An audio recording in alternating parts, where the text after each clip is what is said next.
1 Pierre 4, les versets 7 à 19. On continue cette épître, cette lettre que Pierre écrit aux chrétiens qui sont dispersés dans l'Empire romain au 1er siècle. Verset 7, chapitre 4. La fin de toute chose est proche. Soyez donc sages et sobres, afin de vous livrer à la prière. Avant tout, ayez un amour ardent les uns pour les autres, car l'amour couvrira une foule de péchés. Exercez l'hospitalité les uns envers les autres, sans murmurer. Comme de bons intendants des diverses grâces de Dieu, mettez chacun au service des autres le don que vous avez reçu. Si quelqu'un parle, qu'il annonce les paroles révélées de Dieu. Si quelqu'un accomplit un service, qu'il le fasse avec la force que Dieu communique, afin qu'en tout Dieu reçoive la gloire qui lui est due à travers Jésus-Christ. C'est à lui qu'appartiennent la gloire, la puissance, au siècle des siècles. Amen. Mes bien-aimés, ne soyez pas surpris de la fournaise qui sévit parmi vous pour vous éprouver comme s'il vous arrivait quelque chose d'étrange. Réjouissez-vous au contraire de la part que vous prenez aux souffrances de Christ, afin d'être aussi dans la joie et dans l'allégresse lorsque sa gloire sera révélée, dévoilée. Si vous êtes insultés à cause du nom de Christ, vous êtes heureux parce que l'Esprit de gloire, l'Esprit de Dieu repose sur vous. Eux, ils blasphèment l'Esprit, tandis que vous, vous lui rendez gloire. Que personne parmi vous n'ait à souffrir pour avoir tué, volé, fait le mal, pour s'être mêlé des affaires d'autrui. Mais si quelqu'un souffre parce qu'il est chrétien, qu'il n'en ait pas honte, au contraire, qu'il rende gloire à Dieu dans cette situation. En effet, c'est le moment où le jugement commence, et il commence par la maison de Dieu. Or, si c'est par nous qu'il débute, quelle sera la fin de ceux qui n'obéissent pas à l'évangile de Dieu? Et si le juste est sauvé avec peine, que deviendront l'impie et le pécheur? Ainsi que ceux qui souffrent selon la volonté de Dieu s'en remettent à lui, comme au fidèle Créateur, en faisant ce qui est bien. Ce matin, j'aimerais vous proposer, et c'est ce que Pierre propose à ses chrétiens, un kit de survie. Un kit de survie. Vous allez peut-être vous dire que Samuel a perdu complètement la tête. Il est passé en mode survivaliste. Je ne sais pas si vous savez ce que c'est que le survivalisme. Vous savez, c'est les activités de certains individus ou groupes qui se préparent à une catastrophe éventuelle à l'échelle locale ou globale. Alors, ils se préparent à tout, quoi. Effondrement écologique, guerre nucléaire, ils aménagent, voilà, ils font des réserves. Ils préparent des kits de survie. Rassurez-vous, je ne suis pas devenu survivaliste. Mais quand même, Pierre, il avertit les croyants, et il les avertit, et on a déjà vu qu'il leur a montré qu'ils avaient une identité exceptionnelle, ils étaient choisis par Dieu, ils avaient obtenu un pardon immense, on a vu ça dans le premier chapitre, ils sont aimés de lui, ils ont un héritage merveilleux, une espérance exceptionnelle grâce à la résurrection, on a pu la fêter ce matin.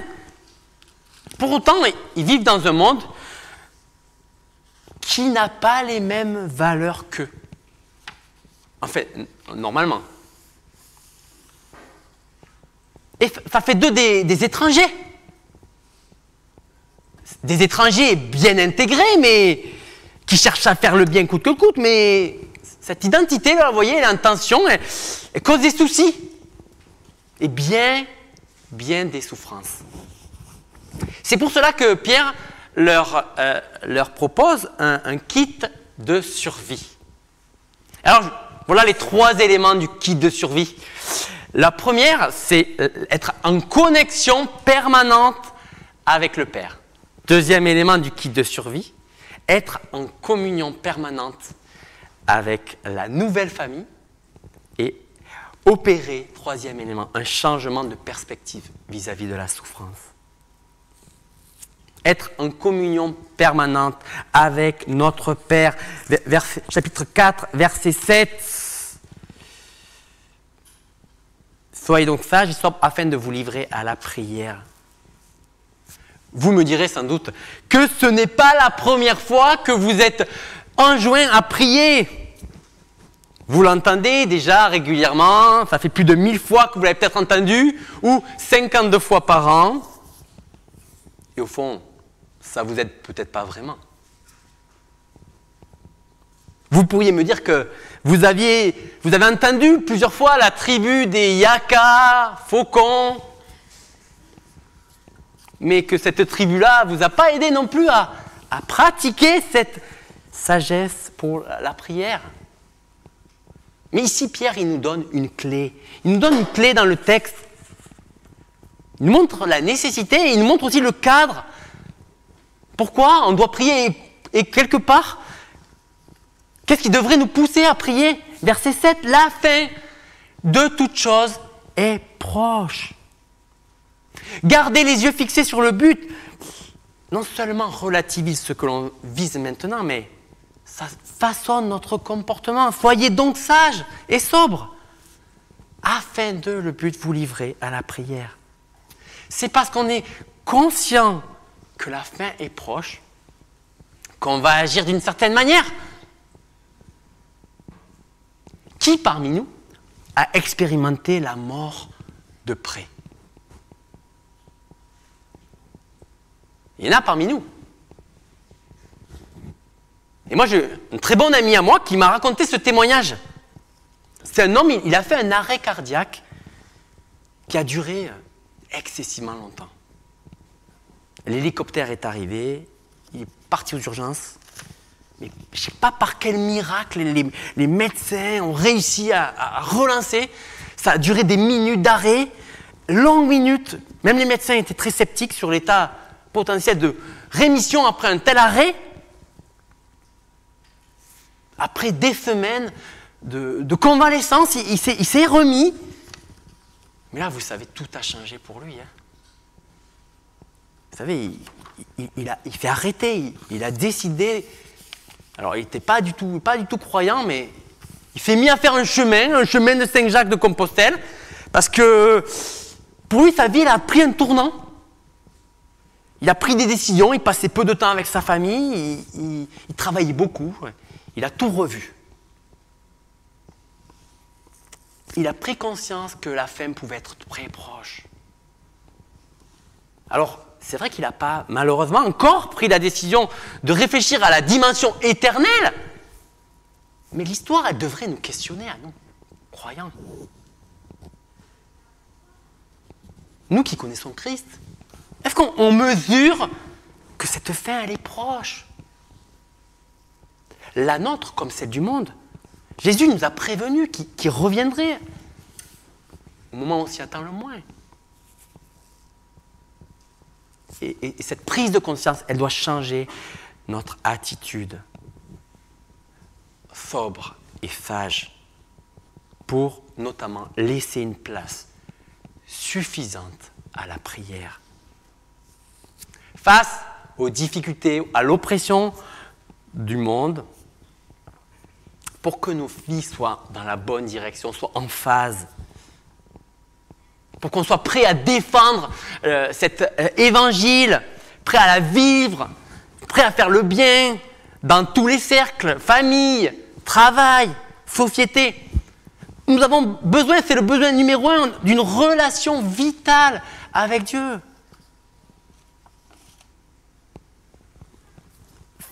C'est fondamental.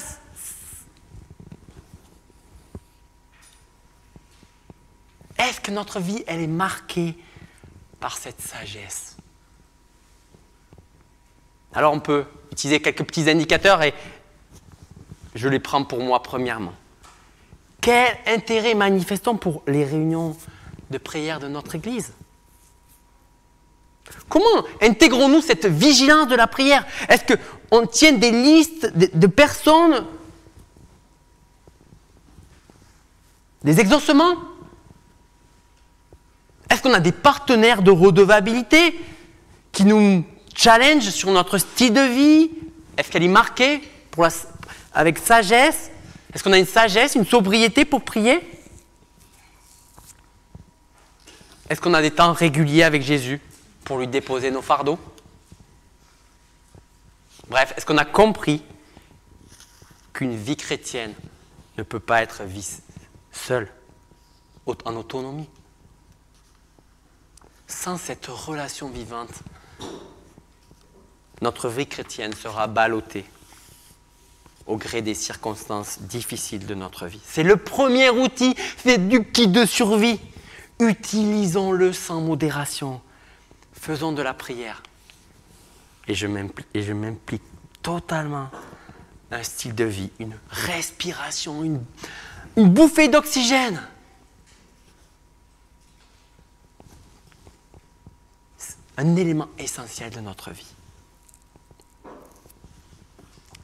On ne peut pas imaginer ne pas passer du temps avec une intimité avec les gens qui nous sont proches, nos amis, nos amis les plus proches, nos enfants, notre époux, notre épouse, nos meilleurs amis.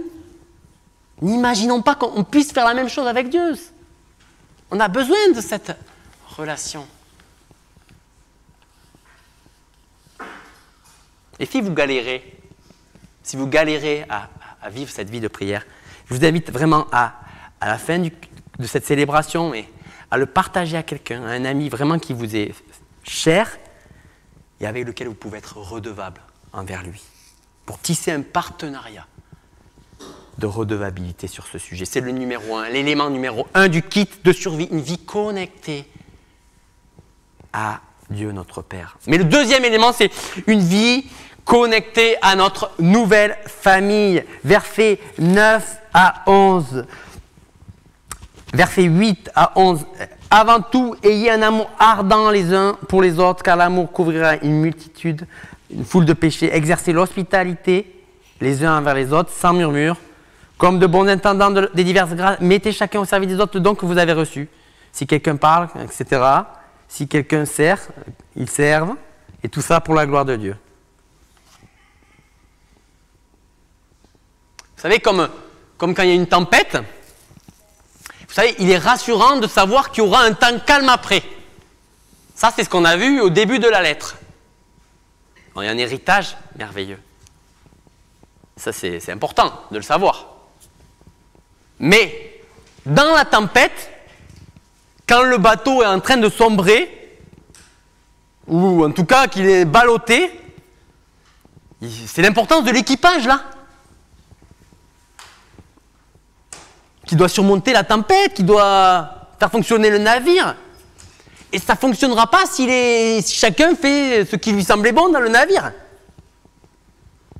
De la même manière, alors que les croyants se trouvent confrontés à une opposition, alors dans nos pays, c'est une opposition qui n'est pas aussi flagrante que dans les pays persécutés, mais nous, on nous convie au silence plutôt. Hein. On nous invite à garder notre foi dans nos maisons, et le plus possible, à ne pas la partager au plus grand nombre. Mais on doit travailler ensemble, mes frères et sœurs, que c'est dans ce contexte de la vie communautaire qu'on pourra résister à cette opposition, à cette pression pour le silence.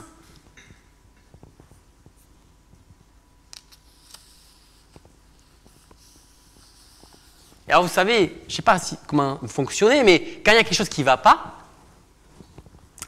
la première personne chez qui on se tourne, habituellement, c'est sa famille, son mari, ses parents. Et Pierre, il nous demande de faire la même chose. Il nous invite à aimer notre nouvelle famille, celle que nous formons avec les croyants, avec ceux qui partagent notre même foi. Quand l'opposition, elle fait rage, Pierre devait, en plus, être conscient qu'il y avait un danger qui guettait les chrétiens. Il y avait peut-être même un risque que l'Église se divise. Pourquoi? Certains réussissaient à tenir et d'autres étaient en train de tomber. Et peut-être que les uns jugeaient les autres, jugeaient leur fidélité. Or, pour remédier à ça, Pierre, qu'est-ce qu'il demande? Il dit, aimez-vous à fond. Ayez un amour ardent, aimez-vous les uns les autres à fond, à donf, comme diraient les jeunes. Et la plus belle manière d'aimer, c'est de pardonner, car l'amour couvrira une foule de péchés.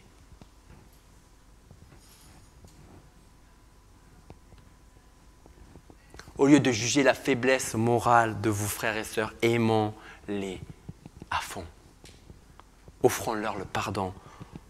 Encourageons-les à vivre des vies plus cohérentes.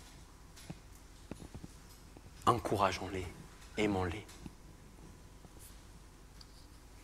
C'est ça le fruit de vie transformée. D'une communauté transformée par l'Esprit Saint. Mais ce n'est pas tout. On voit que l'amour, il doit aussi prendre une autre coloration dans cette famille. C'est un amour fraternel. Et là, il y a une dimension intéressante que l'on voit au verset 9. Exercer l'hospitalité sans murmurer les uns envers les autres. Et là, c'est beaucoup plus qu'une activité sociale. Vous savez, à l'époque, l'hospitalité, elle était vitale même pour la survie de la communauté. Car sans elle, il n'y avait pas de lieu où on pouvait se rencontrer. Alors, les amis, parfois nous nous plaignons que le monde va mal, que la morale y est déviante, d'ailleurs surtout chez les autres, et que de plus en plus le mariage, vous savez, hétérosexuel même, il est bafoué pour d'autres propositions de vie de couple. Et moi, j'aimerais vous poser une question. Comment on manifeste l'amour à ceux qui ne s'y retrouvent pas dans les relations de couple classiques et qui ont une attirance pour des personnes de même sexe? Vous savez, notre monde, il a sexualisé les relations et il nous propose des relations sexuelles pour satisfaire nos besoins de relations avec des personnes de même sexe. Et Pierre, vous savez ce qu'il nous dit ? Il nous dit, vivez des relations profondes d'amitié au travers de l'accueil. Homme avec homme, femme avec femme, qui comble les besoins des hommes et des femmes d'avoir des relations émotionnelles et intimes avec des personnes qui vous sont proches. Parfois, nous dénonçons, mais nous n'avons rien à proposer. Pierre nous le rappelle. Redécouvrons l'amitié spirituelle, mes frères et sœurs, via l'hospitalité. Un bijou précieux pour tenir ferme face à l'opposition, face à la pression du conformisme. Nous avons laissé, mes frères et sœurs, bien souvent, nous avons une vision erronée de la famille, centrée sur nous, qui oublie les célibataires, les étudiants. Vivons une vie centrée sur notre nouvelle famille, pas de manière égoïste. Il veut nous apprendre quelque chose, et j'ose. Il veut nous apprendre à découvrir que la famille humaine, elle est dépassée. Dépassée pour une famille plus élargie que nous sommes invités à aimer sans limite.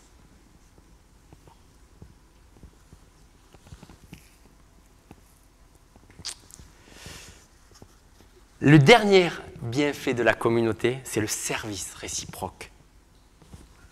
Verset 10. Comme de bons intendants des diverses grâces de Dieu, mettez chacun au service des autres le don que vous avez reçu. Pour les uns, c'est la parole, pour d'autres, c'est le service. Et en tout cela doit viser non pas notre gloire, mais celle de Jésus-Christ. Je suis certain, mes amis, qu'il y a parmi vous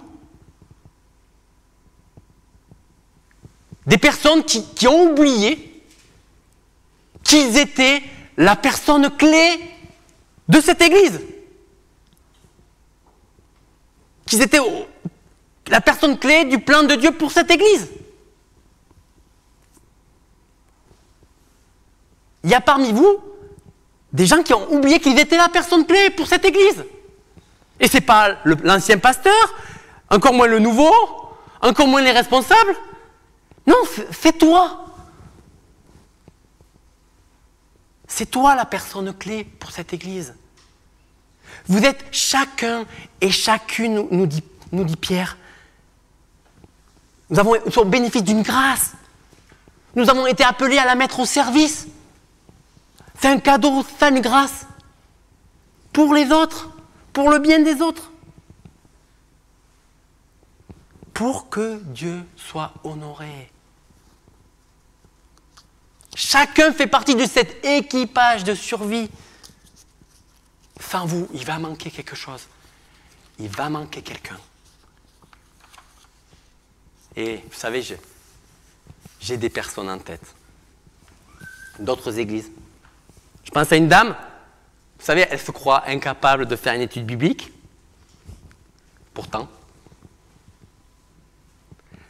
sans elle, beaucoup de femmes ne seraient pas soutenues quotidiennement par des heures d'appel au téléphone.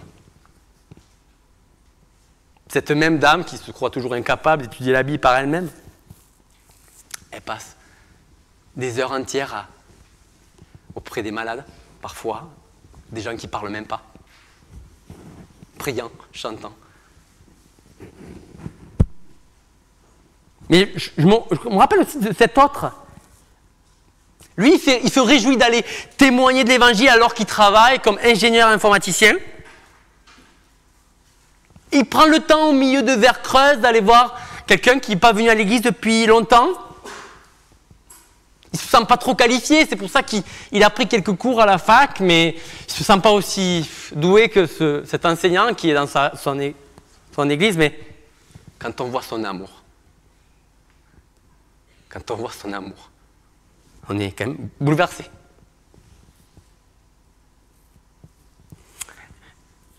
Un autre ami à la fac, vous savez, elle à la fac que j'ai rencontrée à la fac à Paris, elle a un témoignage extraordinaire auprès des ados dans les camps. C'est une écrivaine hors pair. Elle a écrit des livres alors qu'elle a 10 ans de moins que moi. Elle aime les ados. Elle veut leur faire connaître Christ. Réfléchissez bien, mes amis. Si vous êtes chrétien, vous êtes indispensable au plan de Dieu, à son Église. Ne restez pas sans rien faire, mais donnez-vous à fond. Donnez-vous à fond pour vos frères et que de cette manière, vous glorifiez Dieu. Et vous découvrirez de manière étonnante une joie profonde. La joie de donner. Une joie plus grande que de recevoir. Jésus a fondé une nouvelle famille. L'ancienne, j'ose le dire, est dépassée. Elle a explosé, elle a laissé désormais des trous pour faire la place. Franchement, il faut l'entendre. Il faut l'entendre. N'oublions jamais que sans elle, sans cette famille, nous ne tiendrons pas dans un monde hostile. Ni nous, ni nos familles, ni nos enfants. Nous risquerons bien de tomber. Ça, c'est l'élément numéro 2 du kit de survie. Une vie connectée profondément à sa famille. Et ça ne se limite pas juste à une célébration le dimanche. Élément 3 du kit de survie, les versets 12 à 19. Et là, on voit qu'il y a tout un exposé sur la souffrance. Vous me direz que ça revient constamment dans cette épître, cette histoire de souffrance. C'est vrai, mais bon, déjà, si vous étiez dans un pays persécuté, je pense que vous apprécieriez que Pierre revienne sur le sujet et vous exhorte, vous encourage, parce que chaque jour, c'est difficile. Donc, pour Pierre, l'enjeu, il est de taille. Car notre monde, il ressemble un peu à un environnement inconnu, vous savez, où c'est pas facile de s'orienter et de savoir si on a pris le bon itinéraire.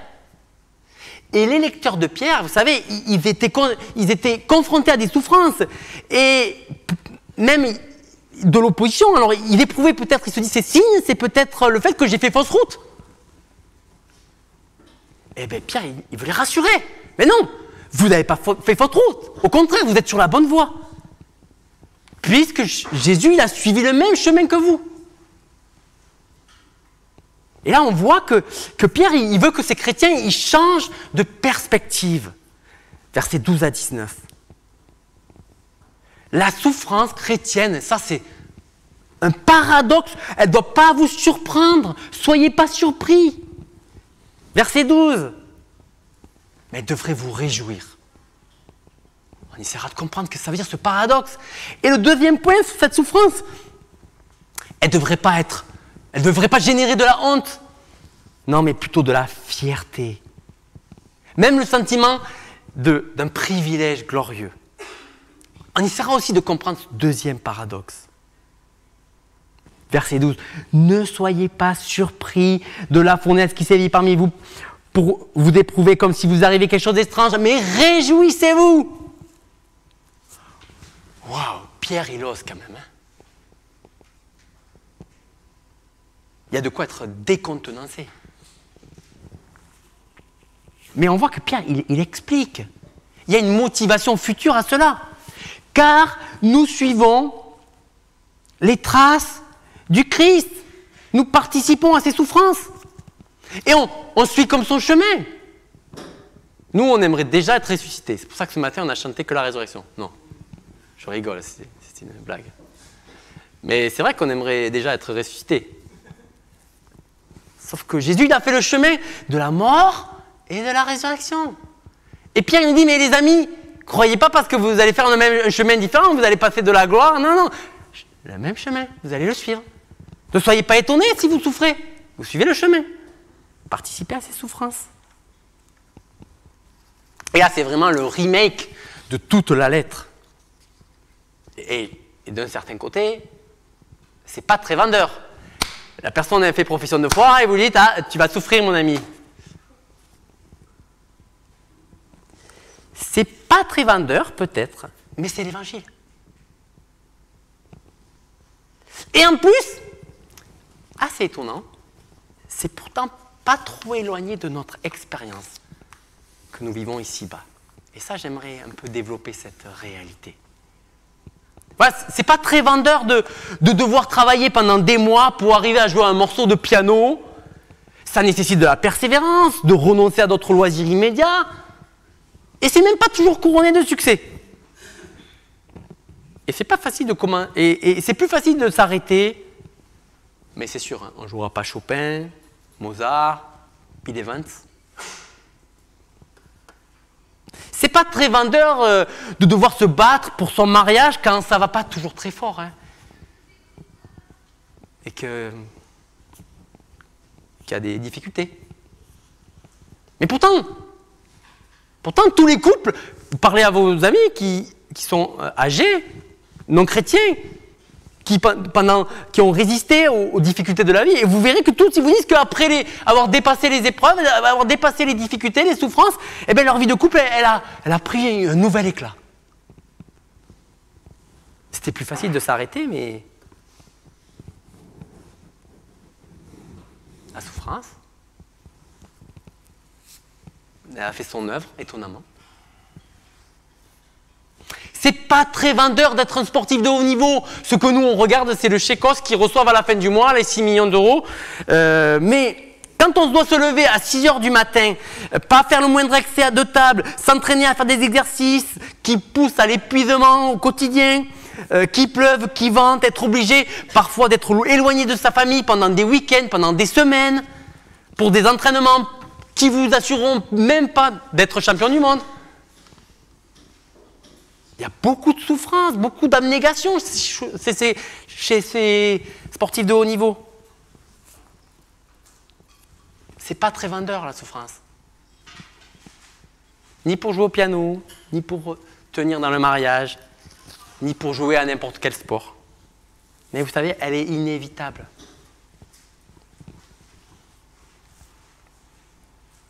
Ainsi que la souffrance, pour le chrétien, précède la gloire, comme elle l'a été pour Jésus, n'est pas très éloignée de notre expérience humaine.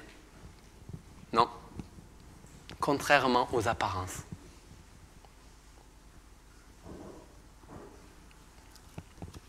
Mais ce que nous dit Pierre, c'est que nous partagerons la même expérience que Jésus. Et nous aurons l'assurance étonnante de la présence de Dieu par son esprit. Réjouissez-vous au contraire parce que vous prenez part aux souffrances de Christ afin d'être aussi dans la joie et dans l'allégresse lorsque ce sera dévoilé. Si vous êtes insultés à cause du nom de Christ, vous êtes heureux parce que l'esprit de gloire, l'esprit de Dieu repose sur vous. Ça, c'est énorme. Combien de chrétiens qui ont été persécutés, qui ont vécu l'enfermement à cause de leur foi dans les pays communistes et ailleurs, ont ressenti la main invisible de Dieu et une communion avec Dieu intense alors qu'ils étaient loin de leur famille pendant des années. Et pourtant, un si grand nombre a témoigné de leur peur à la sortie de prison que cette communion avec Dieu si intense disparaisse. Quelle que soit notre oppression, quelles que soient nos souffrances, que l'on veut faire porter sur nous en tant que croyants, en tant que chrétiens, réjouissons-nous. Car non seulement nous suivons Jésus dans son chemin, mais nous sommes sous le soin protecteur de l'Esprit de Dieu, de sa présence même. Dieu n'est jamais aussi proche de nous que lorsque nous souffrons pour la foi, lorsque nous souffrons pour lui. Dieu n'est jamais aussi proche de nous.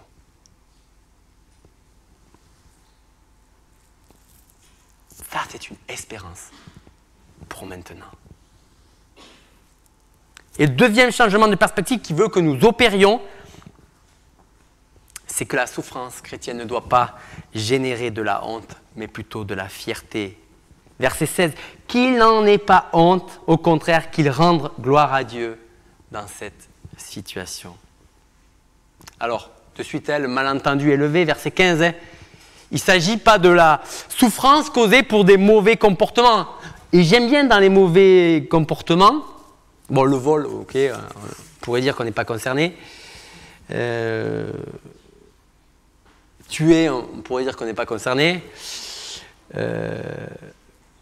Fait le mal ou pour s'être mêlé des affaires d'autrui, là j'ai l'impression qu'on est tous concernés.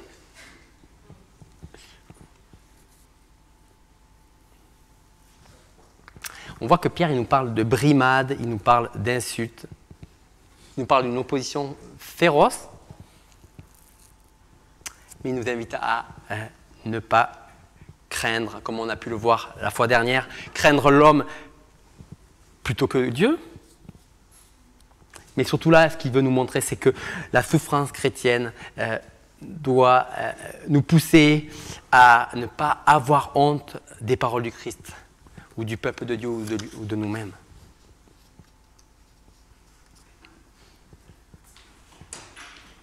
Pierre même, il nous montre une raison pour cela. Il nous dit qu'ils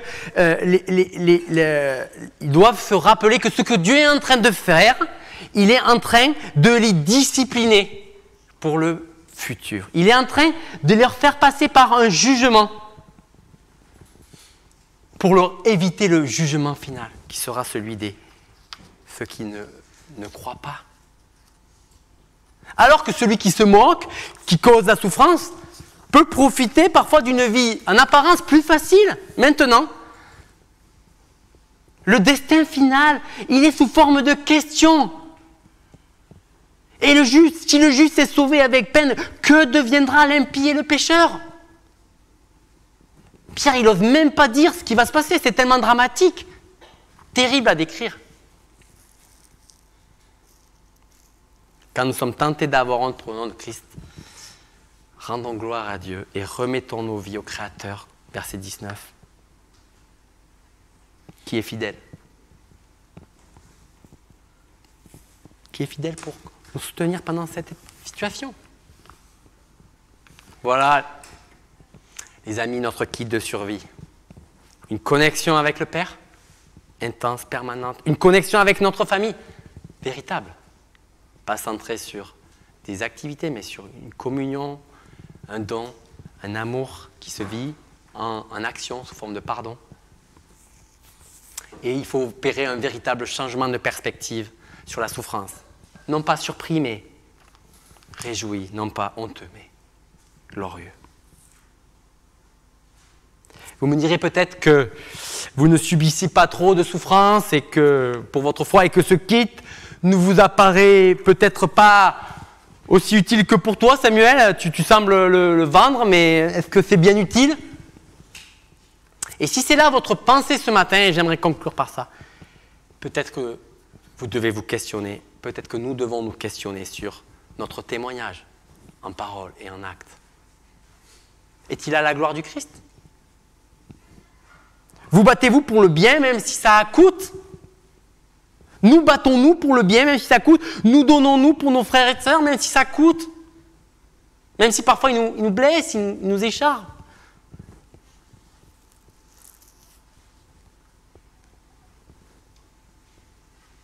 Le kit de survie, il est pour ceux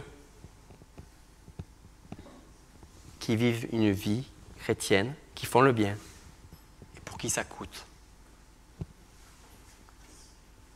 Parce que ça va causer des souffrances. Faire le bien en ce monde, ça va causer des souffrances. Mais nous avons une espérance grandiose dans ces moments difficiles. L'assurance de suivre le Christ, suivre ses traces, et de savoir que l'Esprit de Dieu repose sur nous. Prions.